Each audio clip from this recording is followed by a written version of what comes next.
So I thought it might be fun for us to make an Easter garden. So you're going to need a few things that you can gather from your garden or when you're out for a walk. You're going to need a wee bit of soil, and this is a tub. It could be a biscuit tin, it could be a plate with a wee bit of an edge on it, or it could be this little sweetie jar that we have. And you're going to need to gather some things up, like some stones, okay, and a big stone, which could be represent the tomb. Give that a wee wash. So that happens in the garden.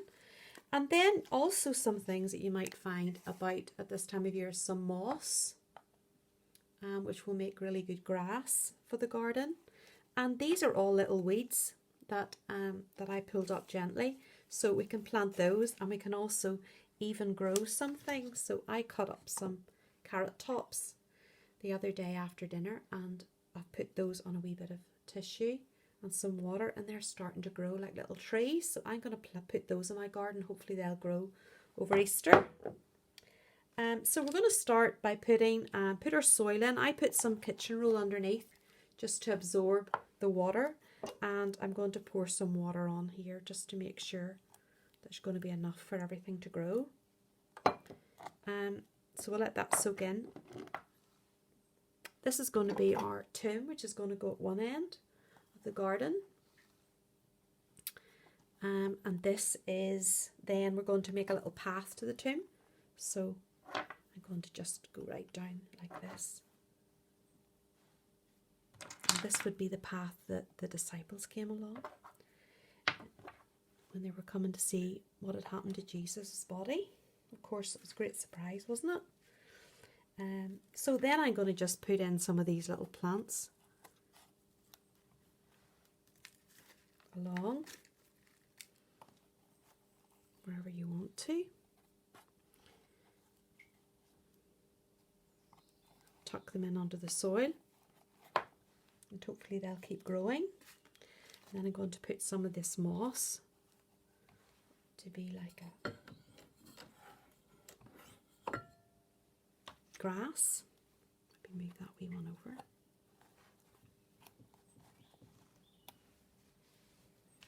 And you might want to, I'm going to plant my little carrot trees as well in either side and make sure they get plenty of water.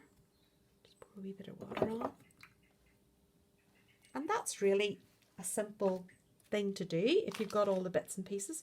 You can also make little flowers. I've got little pom-pom on the end of a cocktail stick, and I'm going to put that in. You could put anything in that you want to. Little bits of pipe cleaner. Again, we could put those in like little stalks.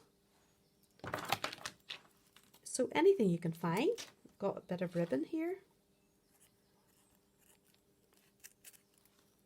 Just going to twist that round. I'm going to put pipe clean around it. And that will make a little flower which you can put into the garden.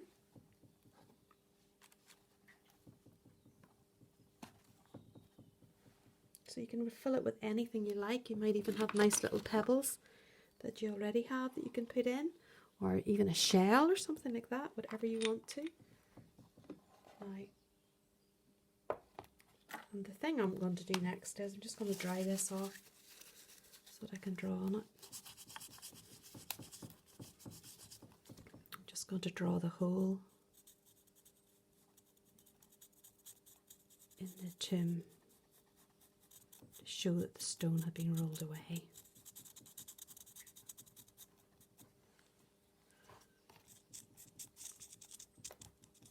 You could do that with felt tip or with paint.